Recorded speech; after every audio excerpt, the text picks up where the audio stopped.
अस्सलाम वालेकुम, आप देख रहे हैं बैरिस्टर एहतशाम अमीरुद्दीन को। ये वीलॉग ख़ुसूसी तौर पर तफसीली तौर पर इमरान खान साहब के दी इकोनमिस्ट, एक बैनुल अक़वामी जरीदा, बड़ा मशहूर जरीदा है, उसमें लिखे जाने वाले आर्टिकल के हवाले से है।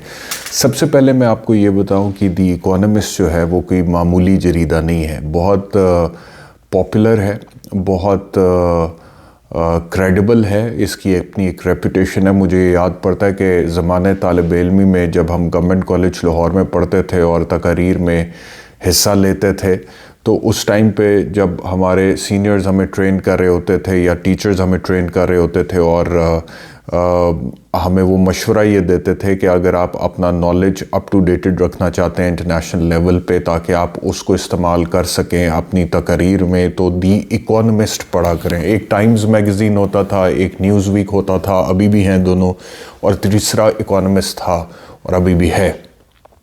तो दी इकोनमिस्ट को बहुत हाईली रेट किया जाता था। एट टाइम्स न्यूज़ वीक और टाइम्स से ज़्यादा हाई रेट किया जाता था, क्योंकि इसमें बड़ी तफसील से इकोनॉमी के बारे में लिखा जाता था। तो इसे पढ़ने से आपको पल्स मिल जाती थी पूरी दुनिया की इकोनॉमी के हवाले से और मुख्तलिफ़ मुल्कों के अहम इश्यूज़ के हवाले से, पॉलिटिकल इश्यूज़ के हवाले से भी। तो दी इकोनमिस्ट का अपना नाम है, मुकाम है, दी इकोनमिस्ट की एक हिस्ट्री है और बहुत क्रेडिबल और वेल रिप्यूटेड जरीदा है और पूरी दुनिया में माना जाता है। उसमें अब प्रॉब्लम ये हुआ है, और प्रॉब्लम हुकूमत वक्त के लिए हुआ है, कि इमरान खान साहब का आर्टिकल छप गया है। अब हुकूमत जो है वो तो इस बात को लेकर अब परेशान भी है, एम्बेरस्ड भी है, और अब वो भड़के मार रहे हैं कि जी ये कैसे हो गया, और हम दी इकोनमिस्ट से पूछेंगे और एडिटर से पूछेंगे। लेकिन बात यह है कि दी इकोनमिस्ट के हवाले से उन्होंने कहा है कि जी रिस्पॉन्सिबल जर्नलिज़म करना चाहिए। ये मुर्तज़ा सुलंगी ने कहा है। पहले कोई इनसे पूछे कि रिस्पॉन्सिबल या रिस्पॉन्सिबिलिटी जो है उसका एहसास निगरान हुकूमत को है, यानी कि आप सिर्फ अंदाज़ा इस बात का कीजिए कि कौन कह रहा है। द इकोनमिस्ट यही कहेगा जी कौन रहा है, जिन लोगों के हवाले से उनके अपने लोग, उनके मुल्क में बहुत बड़ी अक्सरियत ये कहती है कि ये लोग गैर जानिबदार नहीं हैं। निगरान सेटअप में होने के बावजूद ये लोग तो जानिबदार हैं, ये लोग तो वन साइडेड हैं, ये तो इमरान खान के ख़िलाफ़ मोटिवेटेड हैं, ये लोग तो एक स्क्रिप्ट के मुताबिक चल रहे हैं। तो अपनी क्रेडिबिलिटी, रेपुटेशन ज़ीरो होते हुए साहब ये फरमा रहे हैं कि जी दी इकोनमिस्ट को ज़िम्मेदाराना सहाफ़त करनी चाहिए। बहरहाल हुकूमत ने यह दावा किया है कि यह गोस्ट आर्टिकल है। अब और तो कोई तरीका नहीं था इससे जान छुड़ाने का, और कोई तरीका नहीं था अपनी एम्बेरसमेंट को ख़त्म करने का, तो लिहाजा उन्होंने ये क्लेम किया है कि जी ये आर्टिकल असल में तो इमरान खान ने लिखा है नहीं, ये किसी और ने लिखा है, और दी इकोनमिस्ट ने लोगों को गुमराह किया है ये कह कर के ये आर्टिकल इमरान खान ने लिखा है, क्योंकि इमरान खान तो जेल में है और जेल से तो कोई शख्स आर्टिकल नहीं लिख सकता। तो लेकिन उसके बावजूद हम दी इकोनमिस्ट को लिखेंगे और उनसे, यानी कि एक तरफ वो ये कह रहे हैं कि आर्टिकल इमरान खान ने नहीं लिखा to save the embarrassment that's been cost to them. दूसरा वो ये भी कह रहे हैं कि हम इकोनमिस्ट से पूछेंगे कि आपने ये आर्टिकल कैसे छाप दिया है। यानी कि अगर आप इकोनमिस्ट से ये पूछेंगे कि आपने आर्टिकल कैसे छाप दिया और आप समझते हैं कि दी इकोनमिस्ट ने ज़िम्मेदाराना सहाफ़त का सबूत नहीं दिया है, तो फिर आप ये तो माने कि आर्टिकल इमरान खान ने लिखा है। तो एक तरफ आप कह देते हैं आर्टिकल इमरान खान ने नहीं लिखा, दूसरा आप कहते हैं उनसे भी पूछेंगे। तो अगर इमरान खान ने लिखा ही नहीं है तो फिर उनसे पूछने का ही तुक नहीं बनता, क्योंकि फिर तो क्लियर है कि इमरान खान ने नहीं लिखा। लेकिन बहरहाल ये अब हुकूमत जो है इसको समझ नहीं आ रही कि इसने सिचुएशन को किस तरह से टैकल करना है। लेकिन आर्टिकल जो है उसकी जो बज़ क्रिएट हुई है थ्रू आउट, जहाँ जहाँ पे इकोनमिस्ट फॉलो किया जाता है, पढ़ा जाता है, वो बहुत ज़्यादा है। और इमरान खान साहब ने पूरा अपना सियासी बयानिया एक दफ़ा दोबारा जेल में बैठे हुए दोहरा दिया है, और सिर्फ बैनुल-अक़वामी सतह पर नहीं बल्कि बैनुल-अक़वामी सतह पर उन्होंने दोहरा दिया है। और मैं समझता हूँ कि बहुत स्मार्ट मूव है। और रऊफ़ हसन जो सेक्रेटरी इंफॉर्मेशन है पाकिस्तान तहरीक इंसाफ के, उन्होंने भी इस बात की तस्दीक की है कि हुकूमत का क्लेम गलत है और आर्टिकल इमरान खान ने ही लिखा है, इकोनॉमिस्ट को भेजा। अब ये हुकूमत तहकीक करती रहे, इंक्वायरी करती रहे, इन्वेस्टिगेट करती रहे कि आर्टिकल लिखा है तो कैसे लिखा है, और लिखने के बाद जेल से वो निकला कैसे, और फिर द इकोनॉमिस्ट तक तो पहुंच ही जाना था अगर जेल से निकल जाना था। तो इसके ऊपर अब ये तहकीकात करेंगे और मुझे लगता है कि सुपरिटेंडेंट जो है अडियाला जेल का, वो अनकरीब आप तब्दील होते हुए देखेंगे, क्योंकि कुछ ना कुछ तो इन्हें करना पड़ेगा अपनी फेस सेविंग के लिए। बहरहाल आर्टिकल में अब सवाल ये पैदा होता है कि लिखा क्या है इमरान खान साहब ने। 5 अगस्त 2023 से सितंबर, अक्टूबर, नवंबर, दिसंबर एंड नाउ जनवरी, 5 महीने। 5 अगस्त को इमरान खान साहब का अरेस्ट हुआ था, गिरफ्तारी हुई थी, और उसके बाद फिर सितंबर, अक्टूबर, नवंबर, दिसंबर, जनवरी, तकरीबन 5 महीने हो गए इमरान खान साहब को अरेस्ट हुए हुए। और जेल से वो जो पैगाम दे रहे हैं उसमें वो ये कह रहे हैं जी कि उन्हें बड़े संजीदा शकूक व शुबात हैं कि इंतखाबात होंगे या नहीं होंगे, यानी कि इंतखाबात के होने पे उन्हें शकूक व शुबात है, और अगर हो भी जाएंगे तो this will be a farce election, यानी कि ये कॉमेडी होगी, ये ऐसे इलेक्शन के नाम पे एक एक्सरसाइज ये करेंगे कॉमेडी किस्म की, लेकिन ये जेन्युइन इलेक्शंस नहीं होंगे। इसके अलावा इस आर्टिकल में इमरान खान साहब ने रजीम चेंज वाला अपना बयानिया दोबारा दोहराया है, और उन्होंने कहा है कि रजीम चेंज जब हुआ है तो वो अमेरिका के प्रेशर से वोट ऑफ नो कॉन्फिडेंस लाया गया है, और फिर उस वोट ऑफ नो कॉन्फिडेंस के ज़रिए से उनको निकाला गया।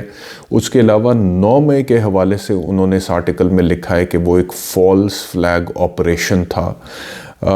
उसके अलावा उन्होंने कहा है कि जी PDM ने मईशत तबाह कर दी अपने दौरे इक़्तिदार में, और जो महंगाई है उसका एक तूफ़ान आया, और वो ऐसा तूफ़ान था जो कि अनप्रेसिडेंटेड था, जिसकी पहले कोई नज़ीर नहीं मिलती है।